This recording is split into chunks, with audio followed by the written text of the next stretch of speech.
नमस्कार, आप देख रहे हैं समय 24 न्यूज चैनल। संवाददाता गोपाल पासवान के साथ आइए देखते हैं आज की ताजा खबर। भारत और पाकिस्तान के बीच तनाव के बीच नवी मुंबई में मॉक ड्रिल। पाकिस्तान के साथ बढ़ते तनाव के चलते केंद्र सरकार के द्वारा देश भर में मॉक ड्रिल का आदेश दिया है। इस मॉक ड्रिल में नागरिकों को दुश्मन देश के हमले से खुद को बचाने का प्रशिक्षण दिया जा रहा है, जिसके चलते नवी मुंबई के वाशी इलाके में एक सोसाइटी में मॉक ड्रिल का आयोजन किया गया था। साथ ही लोगों को आतंकी हमले की स्थिति में खुद को कैसे बचाया जाए, इसका प्रदर्शन किया गया। हमारे साथ जुड़ने के लिए संपर्क करें हमारे नंबर 9867333454।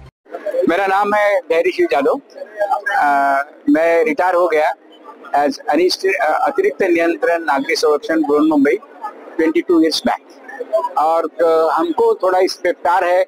हमें ऐसा लगता है कि पब्लिक अवेयरनेस जो है, इसका सिविल डिफेंस का ट्रेनिंग है, होमगार्ड का ट्रेनिंग है, ये जो ट्रेनिंग है बहुत अच्छा है। और हमें ऐसा गर्व है कि ये ट्रेनिंग लेने के वजह से या वही ऑर्गेनाइजेशन में होने की वजह से मैं आज 81 इयर्स तक बिल्कुल दौड़ सकता हूँ कि इधर कर सकता, ना मुझे कोई डायबिटीज है, ना मुझे कोई बीपी है, कोई नहीं है। तो ऐसा ट्रेनिंग होना जरूरत है, ऐसा ये जरूरत। और पब्लिक अवेयरनेस इसमें ज्यादा से ज्यादा होना चाहिए, पब्लिक को मालूम होना चाहिए ऐसे इमरजेंसी में हमें क्या करना है। ऐसा है, बहुत सी चीजें ऐसी है वो बिल्डिंग में होती है, लेकिन हम समझते हैं कि फायर ब्रिगेड वाले करने वाले हैं, लेकिन जो मैं काम खुद करने वाला हूँ तो हम वो आने के पहले ही अंगार बुझा सकते हैं। ऐसा है, तो ट्रेनिंग लेना, उसके बारे में मालूमात करना, जो थिंग अपने पास है वो बहुत इम्पोर्टेंट है। मी विजय जाधव, उपनियंत्रक नागरिक संरक्षण नवी मुंबई समूह ठाणे। केंद्राच्या मार्गदर्शक तत्वानुसार आपण गेल्या 7 मे पासून हे मॉक ड्रिल करत आहोत। भारतातील 800 जिल्ह्यांपैकी जवळजवळ 400 जिल्ह्यांमध्ये मॉक ड्रिल चालू आहे आणि महाराष्ट्रातील 8 जिल्ह्यांपैकी आपण ठाण्यामध्ये विविध ठिकाणी मॉक ड्रिल घेतले आहे। पहिला मॉक ड्रिल 7 तारखेला आपण नक्षी ग्राउंड कल्याणला घेतला, त्यानंतर वीरा रामबे मैदान उल्हासनगर, त्यानंतर बदलापूर, ठाणे, टिटवाळा आणि आज नवी मुंबईतील वाशी या नील सिद्धी टावर्स सेक्टर 12 या ठिकाणी घेण्यात आला। यामध्ये शासकीय प्रणाली यंत्रणा जी आहे आपत्ती व्यवस्थापनाशी निगडीत रिलेटेड तर सगळ्या संघटनेने, सगळ्या एजन्सीनी भाग घेतला।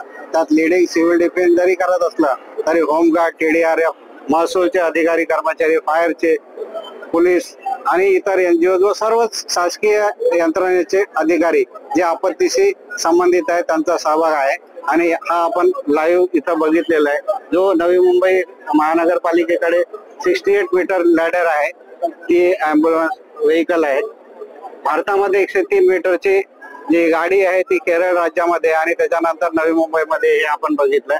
तर हे खूप आवश्यक आहे। यामध्ये जे आहे की र्युमर जो असतो, म्हणजे अफवा पसरू नये, त्यापासून अफवेपासून दूर राहायचं, सावध राहायचं आणि खातरजमा करायची। कोणतीही घटना घडली किंवा नाही घडली हे शासकीय अधिकारी किंवा कर्मचारी हे नक्की सांगू शकतो, तर त्याचाच वापर करायचा, त्यांच्याकडूनच या मार्गदर्शन घ्यायचं आणि त्या अनुषंगाने आपण राहायचं, हे महत्वाचं आहे।